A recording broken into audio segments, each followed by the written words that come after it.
Se você está passando por problemas emocionais, insônia, ansiedade excessiva, depressão, crises no seu relacionamento e decide ir ao psiquiatra. Ele te receita os medicamentos necessários e, seguindo corretamente as orientações, você sente os benefícios logo nos primeiros dias. Porém, após algumas semanas ou meses, parece que todos os problemas retornam novamente, às vezes com mais intensidade. O sono fica ruim novamente, você se sente irritado, triste, ansioso, agitado, sem paciência, sem libido, sem energia. Só agora você finalmente percebe que os medicamentos por si só não são o suficiente, pois parece que eles ajudam, mas aquela angústia, mal-estar, pensamentos ruins e tudo mais sempre acabam voltando. Então, de tanto reclamar, seu amigo ou mesmo seu psiquiatra te orienta: você precisa de psicoterapia. Você aceita e vai em busca de um psicoterapeuta. Na sua cabeça, essa agora é a solução.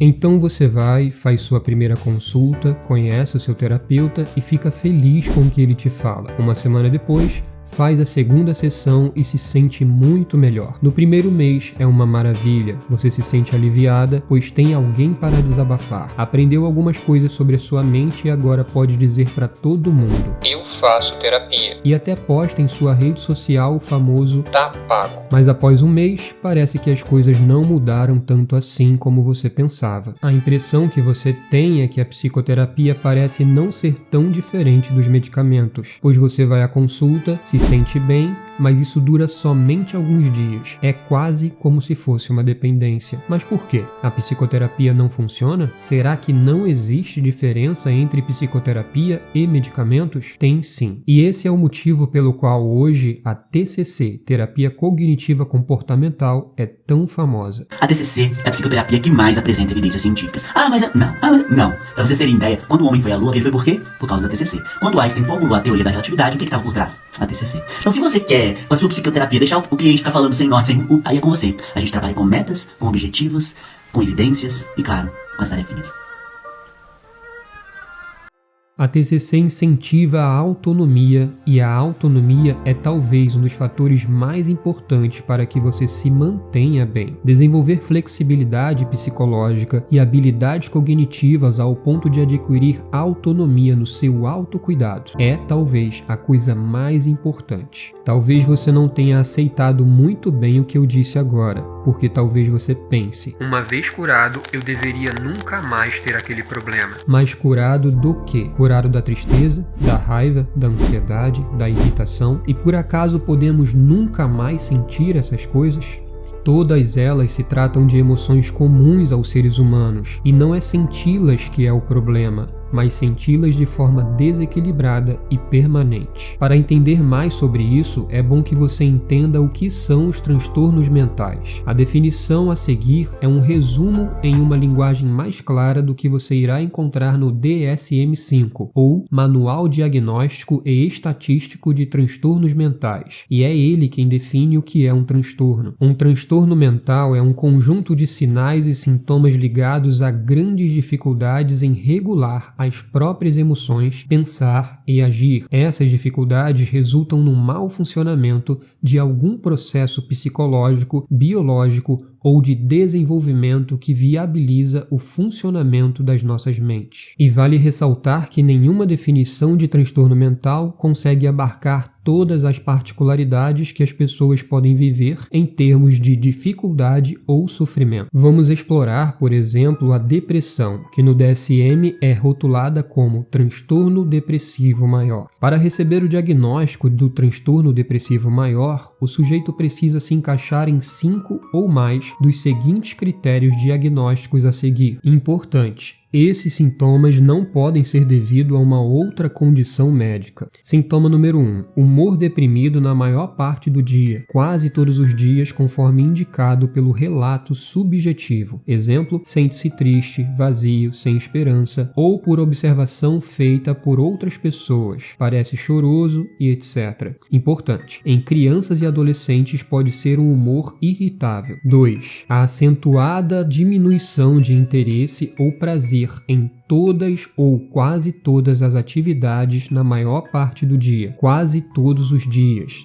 indicada por relato subjetivo ou observação feita por outras pessoas. 3. Perda ou ganho significativo de peso sem estar fazendo dieta, por exemplo, uma alteração de mais de 5% do peso corporal em um mês, ou redução ou aumento do apetite quase todos os dias. Importante. Em crianças, considerar o insucesso em obter o ganho de peso esperado. 4. Insônia ou hipersônia quase todos os dias. 5. Agitação ou retardo psicomotor quase todos os dias, observáveis por outras pessoas, não meramente sensações subjetivas de inquietação ou de estar mais lento. 6. Fadiga ou perda de energia quase todos os dias. 7. Sentimentos de inutilidade ou culpa excessiva ou inapropriada, que podem ser diferentes, quase todos os dias. Não meramente autorrecriminação ou culpa por estar doente. 8. Capacidade diminuída para pensar ou se concentrar, ou indecisão quase todos os dias, por relato subjetivo ou observação feita por outras pessoas. E 9. Pensamentos recorrentes de morte, não somente medo de morrer. Ideação suicida recorrente sem o plano específico, uma tentativa de suicídio ou plano específico para cometer suicídio. Importante: 5 ou mais desses sintomas precisam estar presentes durante o mesmo período de 2 semanas e representam uma mudança em relação ao funcionamento anterior. Pelo menos um dos sintomas é humor deprimido ou perda de interesse ou prazer. Perceba a importância do fator tempo nesses critérios. Não é só ter uma coisa ou outra, mas apresentar esses sintomas por um determinado tempo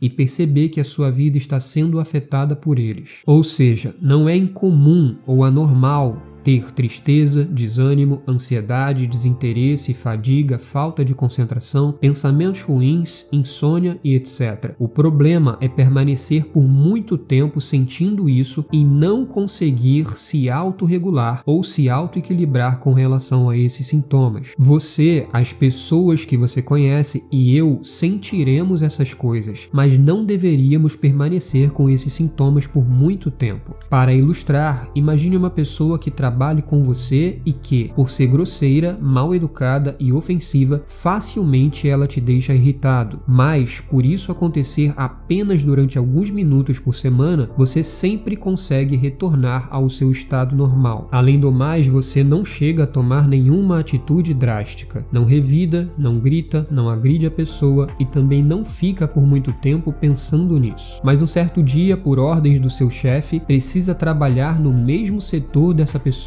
todos os dias, 8 horas por dia, 40 horas por semana, e todos os dias ela se comunica com você com grosseria, te desrespeita, te ofende, te irrita, aí você explode. Ou seja, você toma uma atitude drástica, violenta, enérgica, mas nada muda. Dias e semanas se passam e agora você não vive esse problema apenas no seu trabalho, pois leva essa pessoa para dormir com você, não literalmente. Quero dizer que você cria pensamentos, discussões em sua cabeça e toda a sua vida começa a ser influenciada negativamente por conta disso. Não foi apenas o fato dessa pessoa ter te estressado uma vez ou outra, mas o tempo em que isso vem acontecendo. A história que eu acabei de te contar possui um forte fator ambiental. E neste caso, atitudes deveriam ser tomadas. Mas iremos focar aqui naquilo que é primário e que está presente na maioria dos problemas mentais e emocionais. E para você entender melhor o que pode estar acontecendo dentro de você, eu vou te apresentar o modelo cognitivo. O modelo cognitivo é um conceito desenvolvido por Aaron Beck. Este modelo baseia-se na ideia de que as emoções, comportamentos e fisiologia de uma pessoa são influenciadas pela sua percepção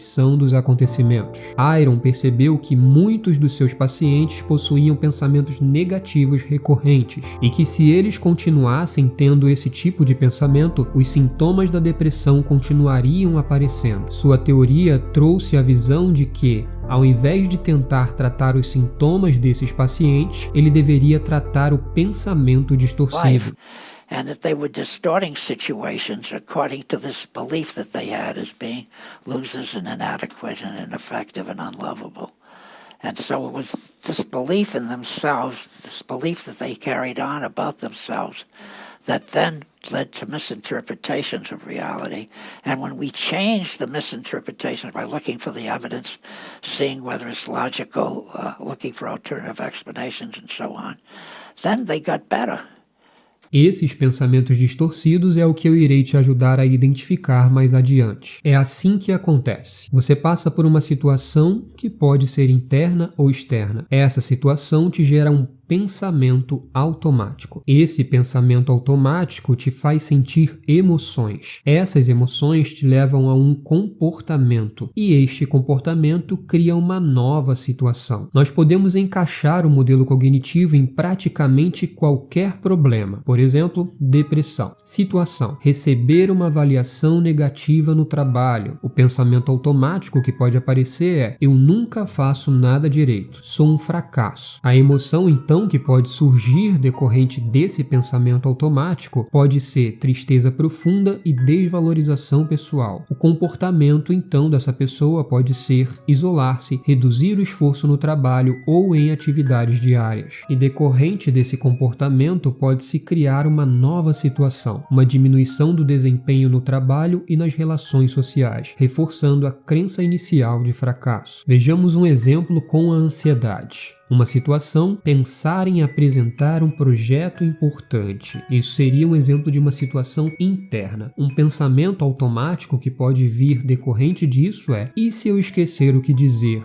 E se todos me julgarem? E aí, logo em seguida, surge uma emoção, uma ansiedade intensa e um nervosismo, que leva a um comportamento de evitar a preparação adequada por medo de confrontar a ansiedade ou ensaiar excessivamente sem sentir alívio. Decorrente disso, cria-se uma nova situação, um desempenho baixo do potencial na apresentação, reforçando a crença de incapacidade e aumentando a ansiedade em situações futuras. Medo de dirigir. Uma situação: pensar em pegar a estrada após um pequeno acidente de carro anterior. Um pensamento automático que surge é: e se eu bater de novo? Não sou capaz de dirigir com segurança. A emoção decorrente disso é medo e pânico. O comportamento que essa pessoa adota é evitar dirigir mesmo em curtas distâncias, que leva a uma nova situação: dependência de outros para o transporte, reforçando a crença na própria incapacidade de dirigir. Términos de relacionamento. Uma situação: o parceiro termina o relacionamento. Um pensamento automático com relação a isso: eu nunca serei amado novamente,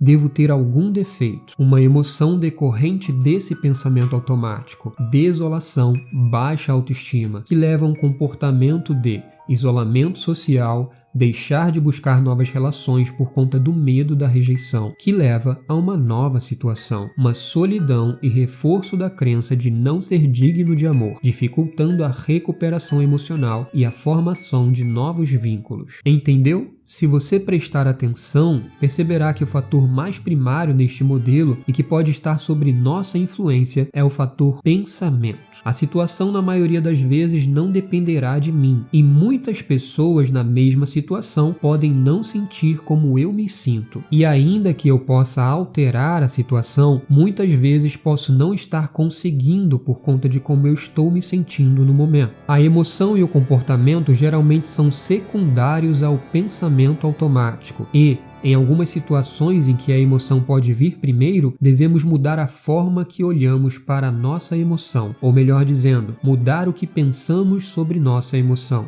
Pensamento disfuncional. O modelo cognitivo apresentado anteriormente propõe que o pensamento disfuncional é comum a todos os transtornos psicológicos. Quando as pessoas aprendem a avaliar o seu pensamento de forma mais realista, elas geralmente experimentam um decréscimo na emoção negativa e no comportamento mal adaptativo. A seguir, eu vou te apresentar algumas possíveis distorções cognitivas, distorções do pensamento que a sua mente pode estar fazendo. As distorções cognitivas são padrões de pensamentos que frequentemente são irracionais ou exagerados e podem levar à percepção distorcida da realidade, afetando emoções e comportamento. Vamos lá. 1. Pensamento tudo ou nada, ou pensamento dicotômico, que é ver as coisas em categorias extremas, sem meio termo. Por exemplo, ver algo como perfeito ou terrível, sem espaço para nuance. Um exemplo é: uma pessoa que comete um pequeno erro no trabalho pensa que arruinou completamente o projeto. ignorando qualquer progresso ou sucesso anterior. A segunda distorção é uma sobregeneralização, que é tirar uma conclusão geral baseada em um único evento ou peça de evidência. Um exemplo seria, após receber um comentário negativo em uma apresentação, o indivíduo conclui que sempre faz apresentações ruins e que sempre será mal sucedido. A terceira distorção é o filtro mental, focar em um detalhe negativo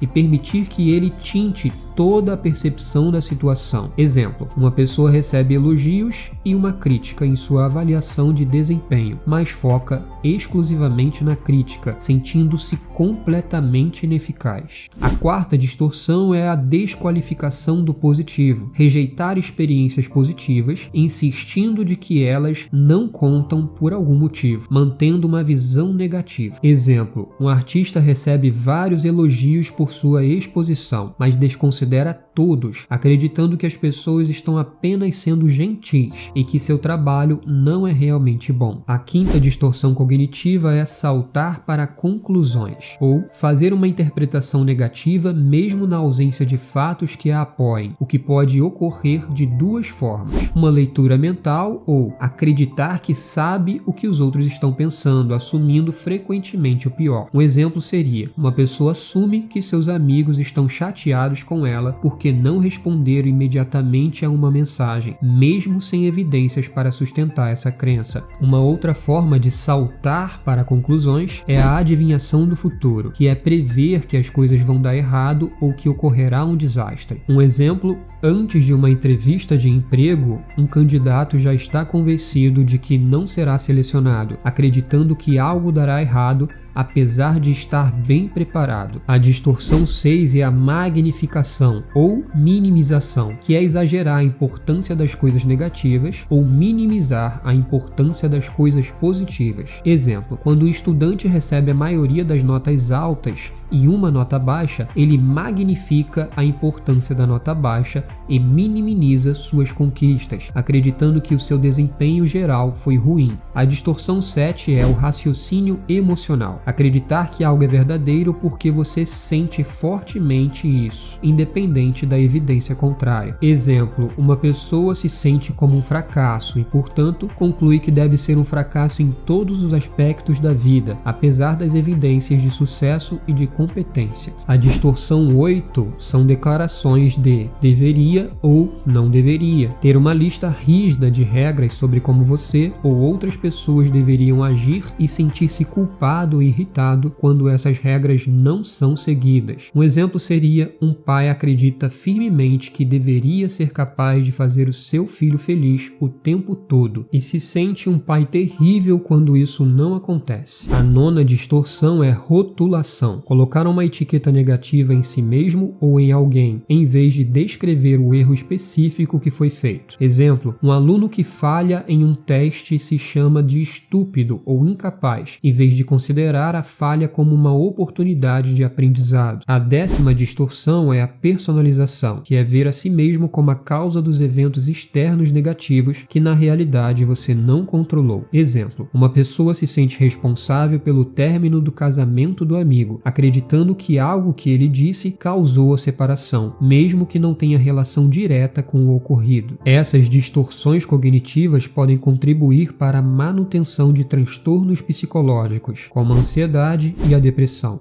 A identificação e a reestruturação desses padrões de pensamento através de exercícios terapêuticos ou de terapia podem ajudar a desenvolver uma visão mais realista e menos negativa de si mesmo e do mundo ao seu redor. Após assistir esse vídeo, você poderá baixar gratuitamente o conteúdo deste vídeo em PDF e um exercício para que você possa identificar esses pensamentos e reestruturá-los. Mas agora, eu quero te dar uma rápida introdução sobre uma outra coisa muito importante que irá te ajudar muito: a atenção plena. A prática de atenção plena, conhecida como Mindfulness, é uma das práticas mais importantes ao meu ver, que te ajudará muito com a sua saúde mental. Eu farei um outro vídeo bem mais aprofundado sobre esta prática. A prática da atenção plena consiste basicamente em manter a atenção no aqui e agora. E mesmo que os pensamentos venham, você não se deixa levar por eles. E mesmo que isso aconteça sem que você perceba, você sempre retorna a atenção para o aqui e agora, mantendo sua atenção no momento presente pelo maior tempo possível durante a sua prática. Isso é um treinamento da atenção. Praticar a atenção